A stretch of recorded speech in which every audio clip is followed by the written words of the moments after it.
जय हिंद। इस वीडियो में हम पढ़ेंगे कर्मवीर भरत खंड काव्य, जो कि क्लास 10th के बोर्ड एग्जाम में ये हर साल पूछा जाता है। और आपको ये भी बताएंगे कि ये किन किन जिलों के लिए है। ठीक है, तो देखिए यहाँ पर देख सकते हैं, कर्मवीर भरत खंड काव्य के आधार पर केकई का चरित्र चित्रण कीजिए। ठीक है, इस प्रकार से ही हर साल केकई का चरित्र चित्रण पूछा जाता है और यहाँ से आपके 3 नंबर फिक्स होने वाले हैं।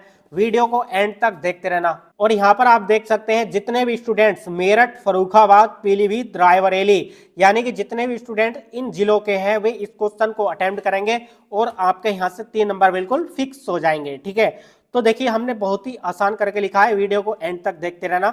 देखिए सबसे पहले आपको 1-2 लाइन लिखनी है स्टार्टिंग में इस प्रकार से कि कवियों और लेखकों ने अब तक केकई के चरित्र को विमाता तथा कुटिल बुद्धि के रूप में ही चित्रित किया है। ठीक है, यानी कि जैसे कि आप भी जानते हैं, अभी तक आप केकई को एक कुटिल बुद्धि और कुमाता समझते हैं। ठीक है, लेकिन इसमें कवि ने कुछ अलग ही डिस्क्राइब किया है। ठीक है, तो देखिए इस प्रकार से लिखना है कि कवियों और लेखकों ने अभी तक केकई के चरित्र को विमाता और कुटिल बुद्धि के रूप में ही चित्रित किया है। ठीक है, विमाता मतलब कुमाता और कुटिल बुद्धि के रूप में जो है केकई को चित्रित किया है। लेकिन यहाँ पर कुछ अलग होने वाला है। केकई की चारित्रिक विशेषताएं इस प्रकार है। तो देखिए यहाँ पर सबसे पहले आपको फर्स्ट हेडिंग लिखनी है वीरांगना।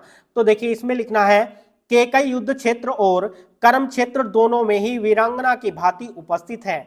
यानी कि जो माता केकई है ना, वो केकई जो है युद्ध क्षेत्र में भी और कर्म के क्षेत्र दोनों में ही वीरांगना की भांति उपस्थित है। देखिए किस प्रकार से आगे देखिए, एक बार उन्होंने युद्ध क्षेत्र में महाराजा दशरथ की सहायता कर उनके प्राण बचा दिए थे। यानी कि एक बार जो है युद्ध हो रहा था। ठीक है, युद्ध में जो है महाराजा दशरथ के प्राण बचा दिए थे। ठीक है, किसने? माता केकई ने। ठीक है, यानी कि माता केकई ने युद्ध क्षेत्र में महाराजा दशरथ की सहायता करके उनके प्राण बचा दिए थे।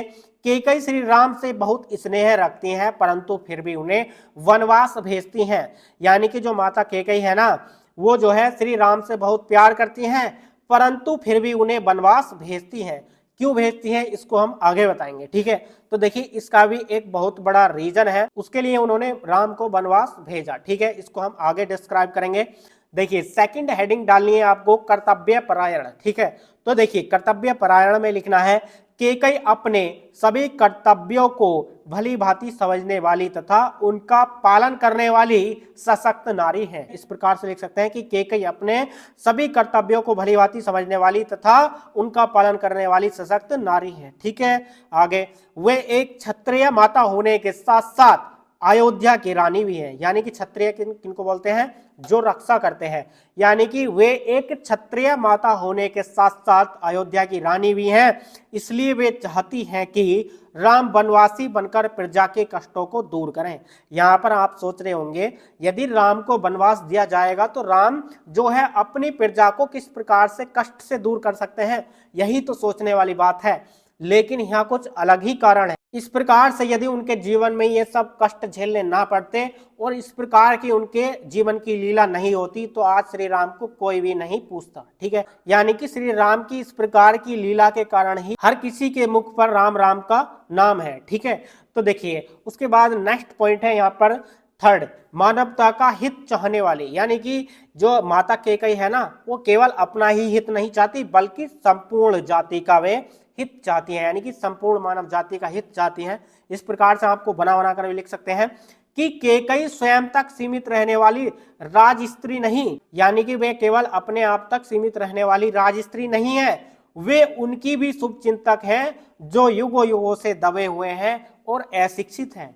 यानी कि वे उनकी भी शुभ चिंतक हैं जो युगों युगों से दबे हुए और अशिक्षित हैं और अंधकार में जीवन व्यतीत कर रहे हैं। यानी कि जो लोग अशिक्षित हैं और अंधकार में जीवन व्यतीत कर रहे हैं, वे उसकी भी शुभ चिंतक हैं, वे सबका भला चाहती हैं। यानी कि माता केकई संपूर्ण मानव जाति का हित चाहने वाली है। ठीक है, उसके बाद देखिए इसी में आगे लिखना है, इसलिए वे राम को भी यही समझती हैं कि वनवास धारण कर तुम मानवता को सुखी करो। यानी कि यहाँ पर माता कैकेयी का कहने का मतलब ये है कि श्री राम से बोल रहे हैं कि तुम जो है वनवास धारण करो और मानवता को सुखी करो।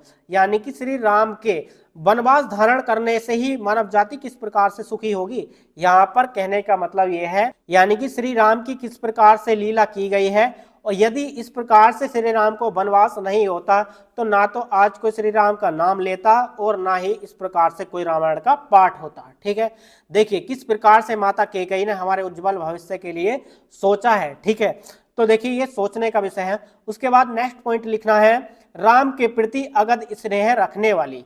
यानी कि माता कैकेयी जो है, ये नहीं कि माता कैकेयी श्री राम को घृणा करती हैं, ठीक है, ऐसा बिल्कुल भी नहीं है।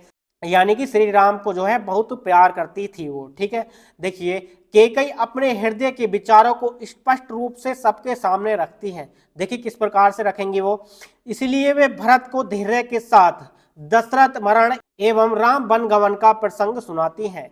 यानी कि माता कैकेयी जो है भरत को दशरथ के मरण का और राम वन गमन का प्रसंग जो है किसको सुनाती है, भरत को सुनाती हैं। ठीक है, जो उनका बिल्कुल सगा बेटा था। ठीक है, उनको जो है ये इस प्रकार का वो प्रसंग सुनाती है, यानी कि दशरथ मरण का और राम वन गमन का। ठीक है, वे राम से बहुत प्यार करती हैं, इस बात को कौशल्या भी स्वीकार करती है। देखिए कौशल्या कौन है, श्री राम की बिल्कुल जो सगी माता है ना वो कौशल्या है। ठीक है, और जो कैकेयी है ना वो जो है सौतेली माता है। ठीक है, सौतेली माता ने जो है श्री राम को वनवास दिया था, और कौशल्या जो है इस बात को भी स्वीकार कर लेती हैं कि जो कैकेयी है ना वो श्री राम को बहुत प्यार करती है, लेकिन इस बात को कौशल्या भी स्वीकार करती है। ठीक है, उसके बाद नेक्स्ट हेडिंग लिखनी है आपको, निष्कर्ष।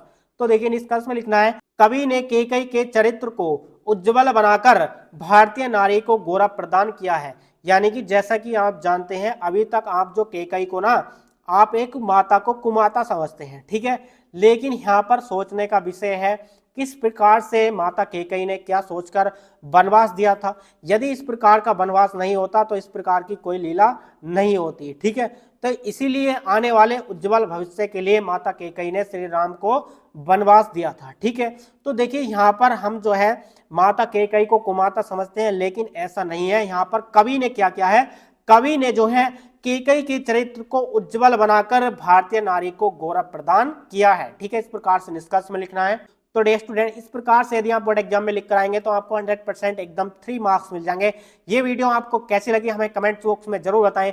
वीडियो अच्छी लगी तो लाइक कर देना। चलिए मिलते हैं नेक्स्ट वीडियो में नेक्स्ट टॉपिक के साथ, तब तक के लिए जय हिंद, वंदे मातरम।